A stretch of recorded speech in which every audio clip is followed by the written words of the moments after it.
সালামু আলাইকুম। মনটা অনেক খারাপ।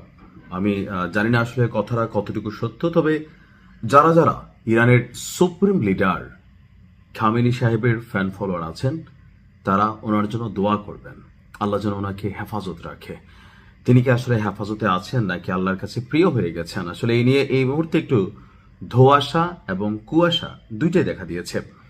গতকালকে আমি আপনাদেরকে একটা নিউজ দিয়েছিলাম যে তেহরানের খুব কাছাকাছি একটা শহরে আমাদের এই সর্বোচ্চ প্রিয় নেতা যেখানে বসবাস করেন তার যেই আবাসিক বাসভবন, পাশাপাশি আপনার তার যে কার্যালয়, তো সেখানে ব্যাপক অভিযান চালিয়েছে আপনার ইসরায়েলের যেই অভিযান ছিল।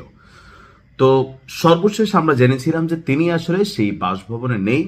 ইরানের একজন শীর্ষ কর্মকর্তা বলছিল যে তিনি নিরাপদে আছেন।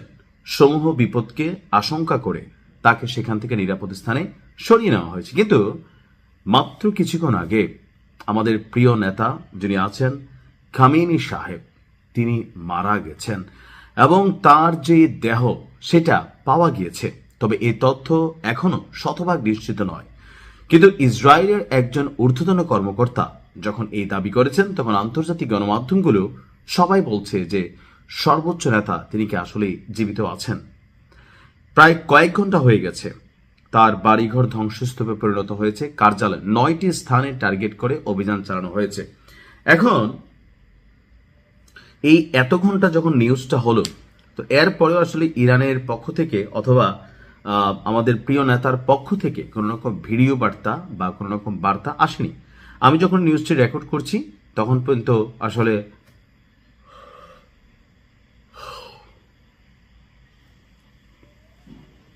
আমার কাছে এমন কোনো আপডেট নেই। তো সর্বশেষ ইসরায়েলি গণমাধ্যম আপনার চ্যানেল 12 তারা বলছে যে প্রধানমন্ত্রী নেতানিয়াহুকে আপনার আমাদের প্রিয় নেতার যেই মরদেহ, সেই মরদেহের ছবি দেখানো হয়েছে। আল্লাহ থেকে হেফাজত করুক বা তাকে জান্নাতুল ফেরদাউস দান করুক। জানি না আসলে কি ঘটছে। তিনি তার যে প্রাসাদ ছিলেন সেই প্রাসাদের কম্পাউন্ডে প্রাণ হারিয়েছেন। সেখান থেকে তার মরদেহ উদ্ধার করেছে ইরানের উদ্ধারকারীরা। সকালের দিকে তার প্রাসাদ লক্ষ্য করে বড় অভিযান চালায় ইসরায়েল এবং যুক্তরাষ্ট্র।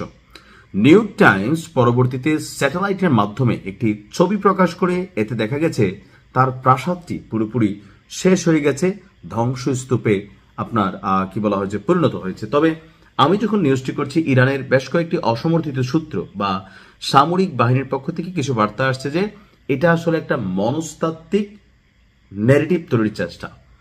আপনি দেখেন গতকালকে রাজা পাহলভি, যিনি এই ইসলামিক প্রজাতন্ত্র শাসন আমলের আগে যার বাবা ক্ষমতায় ছিল, দীর্ঘদিন আমেরিকাতে নির্বাসিত, এবং কি গেল কয়েক মাস আগে ইরানের সরকার পতনের জন্য যে বিশাল ঘটনা ঘটল সেখানেও এই পেহলভি নেতৃত্ব দিয়েছিল।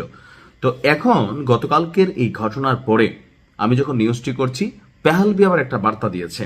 তার বার্তা হচ্ছে যে আমেরিকা তার সহযোগিতাটা করে দিয়েছে, বাকি কাজটা কার? ইরানের জনগণের। অর্থাৎ ট্রাম্প বলছিল তাদের এই অভিযানের মূল লক্ষ্য হচ্ছে ইরানে যে ইসলামী প্রজাতন্ত্রের শাসন সিস্টেম কায়েম আছে সেটাকে শেষ করা। আর এটার জন্য সবচেয়ে বড় যে ক্যারেক্টার, সর্বোচ্চ নেতা তিনি, কারণ নেতৃত্বহীন হয়ে গেলে তখন বিচলিত হয়ে যায়। এখন আমার কাছেও এটার দুইটা বিষয় মনে হয়েছে যে এই মুহূর্তে যদি প্রিয় নেতা মারা যান সেটা ইরানও প্রকাশ করবে না, আবার তিনি মারা গেছেন এই ধরনের একটা ন্যারেটিভ ছড়িয়ে আপনার কি বলা হয় যে